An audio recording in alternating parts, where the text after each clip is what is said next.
का स्वागत है। मैं दरभंगा के दरभंगा नर्सिंग कॉलेज में खड़ा हूँ और ये जो दरभंगा नर्सिंग कॉलेज है तो बहुत सारे नर्सिंग कॉलेज, ये सबसे अलग क्यों है? बात उसकी होनी चाहिए। ये अलग इसलिए है कि इसको एक ऐसा प्रोफेशनल चला रहा है जो इस पेशे की बारीकियों को समझता है, और वो है डॉक्टर शब्बीर साहब और जो डायरेक्टर है जैदी साहब। तो डॉक्टर शब्बीर साहब खुद एक डॉक्टर हैं। आज नर्सिंग डे है और नर्सिंग डे जैसा कि मैं पहले भी बता चुका हूं कि ये सेवा है, ये कोई प्रोफेशन है लेकिन धंधा नहीं है। इसको आप सेवा के तौर पे अपनाइए।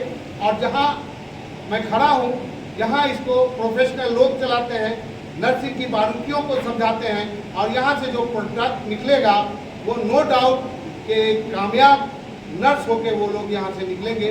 चूँकि सोना सोनार बनाता है, लोहा लोहार बनाता है, लेकिन लोहार अगर सोना बनाने लगे, सोनार अगर लोहा बनाने लगे तो वो कामयाब प्रोडक्ट नहीं निकलता है। लेकिन जब डॉक्टर अगर नर्सों की फौज खड़ी करने लगे तो वो फौज कहीं भी अटैक कर सकती है, अच्छा कर सकती है, जीवन में कामयाब होती है। चलिए हम और लोगों से भी बात करके आपसे बताएंगे, डॉक्टर साहब से बात करेंगे, डायरेक्टर साहब से सबसे हम बात करके आपसे शुरुआत करें। धन्यवाद सर। नर्सिंग कॉलेज ये एक चैलेंज है, वैसे ही ठीक आपके नर्सिंग कॉलेज से एक कामयाब कैंडिडेट निकले, ये सब दिमाग में कब आया, क्यों खोला आप?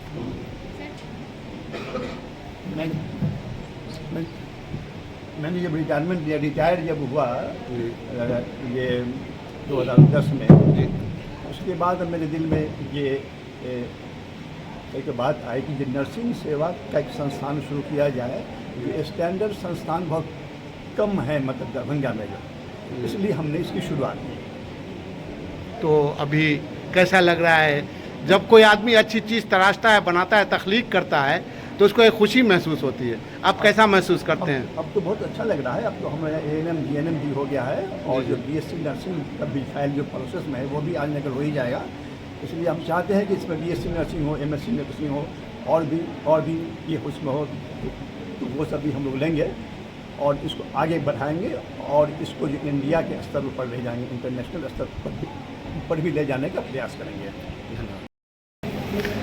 सर, जहाँ तक मैं आप जानता हूँ आपकी पूरी ज़िंदगी सेवा में निकल गई, फिर वहीं खड़े हैं जहाँ सेवा का सबक सिखाकर नर्स बनाया जा रहा है। क्या कहेंगे आज नर्सिंग डे पे आप? आज इंटरनेशनल नर्सिंग डे पर मैं तमाम दुनिया के लोगों को मुबारकबाद पेश करता हूँ कि जिस लेडी ने नर्सिंग को स्टार्ट किया उसको आज मैं खराज अकीदत पेश करता हूँ, और उनकी याद में आज जो यहाँ दरभंगा नर्सिंग स्कूल में प्रोग्राम रखा गया, तमाम आयोजकों को मैं बहुत बहुत मुबारकबाद देता हूँ। खासकर डॉक्टर शब्बीर अहमद साहब जो चेयरमैन हैं यहाँ के, जैदी बाबू जो यहाँ के डायरेक्टर हैं, डॉक्टर नागमणि साहब और यहाँ की प्रिंसिपल साहिबा और यहाँ के स्टूडेंट, सबों को बहुत बहुत मुबारकबाद देता हूँ कि आप लोग यहाँ से कुछ सीख के जाइए। डॉक्टर साहब के नेतृत्व में ये बहुत बड़ा संस्था बनेगा। सर, आप खुद डॉक्टर हैं, अगर पहले जो नर्सिंग का दौर था, जो सेवाएं प्रदान किया, और आज का दौर, इसमें क्या अंतर देखते हैं सर आप? मैं भाई प्रेसिडेंट हूँ। अच्छा। और ये स्कूल डॉक्टर शब्बीर अहमद साहब ने 2010 में अपने अवकाश ग्रहण के बाद इसको चालू करने का सोचा, और हम साथ मिल के उनके डायरेक्शन में हमने इसको चलाया, स्टार्ट किया, और अभी तक हम इससे जुड़े हुए हैं। और मेरा काम है स्कूल का बच्चों का पढ़ाने से लेके सारा चीज़ देखने का काम है। रही बात कि इसका जो है एक अपना ही अलग सोच है, गरिमा है, और टाइम टू टाइम हमारे सर जो है आके इस पर जो है तो पूरा दिशा निर्देश देते रहते हैं, और इस हिसाब से। धन्यवाद सर। मैं थोड़ा डिफरेंट टाइप का पत्रकार हूँ, सवाल थोड़ा अलग ही पूछता हूँ। एक ज़माने में डेंटल कॉलेज बहुत खुला, धड़ल्ले से खुला, बहुत सारे बंद हो गए। B.Ed कॉलेज धड़ल्ले से खुला, बंद हो गया। पारा मेडिकल कॉलेज कीड़े मकोड़े की तरह मार्केट में आ गया। अब नर्सिंग कॉलेज भी धीरे धीरे ये अपना पांव पसारता जा रहा है। इस मार्केट में टिके रहना, एक अच्छा प्रोडक्ट देना, ये बहुत बड़ा चैलेंज है। कैसे कबूल करते हैं आप?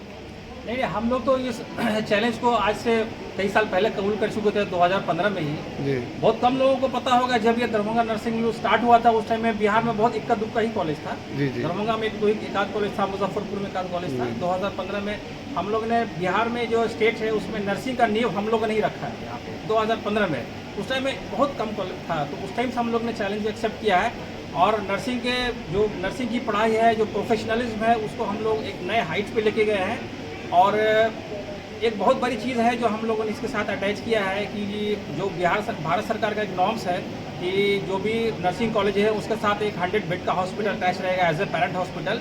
वो हम लोगों ने उस चीज़ को लेकर के और जो अच्छी से अच्छी बेहतर ट्रेनिंग दे सके उस पेरेंट हॉस्पिटल, क्योंकि कोई भी स्टूडेंट पढ़ाई करते हैं, अच्छी से ट्रेनिंग हासिल करते हैं इसलिए कि भाई उनको अच्छा सा नौकरी मिल सके और उस नौकरी के लिए उनको अच्छे से ट्रेंड होना पड़ेगा। तो उसके लिए हम लोगों ने यहाँ पे एक 100 बेड का हॉस्पिटल है, उसके लिए भी तैयारी किया हुआ है। ऑलमोस्ट काफ़ी काम 50-60% काम डन हो चुका है, बिल्डिंग तैयार खड़ी हो चुकी है, इंटीरियर का काम चल रहा है। 4-6 महीने के अंदर वो भी स्टार्ट हो जाएगा वो। तो हम लोगों ने इसको तो बहुत काफ़ी पहले से चैलेंज को एक्सेप्ट किया है और हम लोग पूरी तरह इस पर फोकस। और DMCH में भी हम लोग यहाँ पे जो स्टूडेंट्स हैं उनमें DMCH में भी ट्रेनिंग के लिए भेजते हैं। और इसके अलावा हमारा दरभंगा केयर हॉस्पिटल है, वहाँ पे भी जाते हैं। और एक प्लस पॉइंट यहाँ पे कॉलेज के साथ ये है कि हमारा खुद का अपना हॉस्पिटल भी है, तो और इंशाल्लाह बहुत जल्दी 100 बेड का हॉस्पिटल भी शुरू होने वाला है। तो हम अपने स्टूडेंट्स को हम अपने हॉस्पिटल में प्लेसमेंट देने के काबिल हो जाएंगे बहुत जल्दी, और ट्रेनिंग तो देंगे ऑब्वियसली, और DMCH में भी ट्रेनिंग चल रहा है। तो हम लोगों ने जो नर्सिंग का चैलेंज है उसको बहुत पहले एक्सेप्ट किया और उसको बहुत अच्छे तरीके से उसको निभा रहे हैं, चाहे वो ट्रेनिंग हो, थ्योरेटिकल ट्रेनिंग हो, चाहे प्रैक्टिकल ट्रेनिंग हो। तो उसके लिए हम लोग हमेशा तैयार खड़े हैं। और जो भी स्टूडेंट्स हैं उनको जिस तरह का भी हेल्प चाहिए, चाहे थ्योरी में हो चाहे प्रैक्टिकल में हो। इनफैक्ट कि जब जो स्टूडेंट्स जो हमारे पास आउट हो चुके हैं ANM में, उन लोगों को और आने वाले बैच जो भी हैं GNM वगैरह में है, उन लोगों के लिए प्लेसमेंट के लिए हम लोग हमेशा तैयार खड़े हैं। आने वाले टाइम में 2 साल 3 साल के अंदर यहाँ पर दरभंगा में एम्स भी चालू होने वाला है, तब तक हमारा बैच GNM का निकलना शुरू हो जाएगा। तो हमारी पूरा ये फोकस रहेगा कि हम अपने स्टूडेंट्स को बहुत अच्छे से अच्छी जगह प्लेस करा सकें। सर, ये चैलेंज एक्सेप्टेड है, एक्सेप्ट है, बिल्कुल। लेकिन मैं थोड़ा हट के एक सवाल कर रहा हूँ। आपके पिताजी डॉक्टर शब्बीर साहब जिस गांव से बिलोंग करते हैं, वहाँ स्कूल नहीं हुआ करता था, फ्लडेड एरिया था, और उस गांव से एक डॉक्टर निकलता है और समाज सेवा ही नहीं करता बल्कि अपने प्रोफेशन में एक कीर्तिमान स्थापित करता है। आज वो एक नाम बन चुके हैं दरभंगा में। ऐसे लोगों के आप पुत्र हैं और ऐसे लोगों का आशीर्वाद आपके सर पे है। उन्होंने इस सफ़र को यहाँ तक तय किया, आप इस सफ़र को आगे कैसे बढ़ाइएगा? जी बिल्कुल, आपका बोलना सही है। डॉक्टर शब्बीर अहमद जो हमारे स्कूल के और जो भी इंस्टीट्यूशन दरभंगा नर्सिंग स्कूल और उसके अलावा और भी जो पैरामेडिकल है प्लस हॉस्पिटल्स है, जो हमारी सोसाइटी उसके चेयरमैन है, स्कूल के भी चेयरमैन है, तो उनके छत्र छाया में हम लोग बहुत अच्छे से क्योंकि डॉक्टर शब्बीर साहब खुद इसी क्षेत्र के हैं, इसी प्रोफेशन से हैं, तो वो बहुत अच्छी तरीके से गाइड कर पाते हैं हम लोगों को कि भाई कैसे क्या करना है। तो उनके छत्र छाया में हम लोग बहुत अच्छे, और डॉक्टर नागमणि वर्मा ये भी मेडिकल प्रोफेशन से ही हैं। तो चेयरमैन सर और vice chairman sir and vice chairman sir, इनके छत्र छाया में और इनके गाइडेंस में हम लोग जो नर्सिंग में जो भी चैलेंजेस आता है उसको एक्सेप्ट करते हैं। और कभी भी हम लोगों को कोई भी प्रॉब्लम आती है तो chairman sir doctor Shabbir Ahmad, vice chairman sir, vice principal sir, vice chairman sir doctor Nagmani Verma, इनसे हम लोग हमेशा गाइडेंस लेते रहते हैं। और इनके अच्छे मार्ग निर्देशन के अंदर हम लोग जो भी चैलेंजेस है उसको ओवरकम करते हैं और आगे हमेशा बढ़ने की कोशिश करते हैं। तो हम लोग तो इसके लिए चेयरमैन सर और वाइस चेयरमैन सर दोनों का बहुत आभारी है इसके लिए है कि भाई हम लोग को हमेशा गाइडेंस, अच्छी गाइडेंस मिलती रहती है। और हम लोग इसके गाइडेंस के अंदर हमको पूरी उम्मीद है कि चेयरमैन सर और वाइस चेयरमैन सर के गाइडेंस के अंदर हम लोग नर्सिंग कॉलेज को काफ़ी ऊंचाई तक लेके जाएंगे। चलिए, बहुत बहुत धन्यवाद दैनिक भारत से बात करने का, और नर्सिंग डे पे आपके कॉलेज के छात्र, चेयरपर्सन सबको ढेर सारी मुबारकबाद।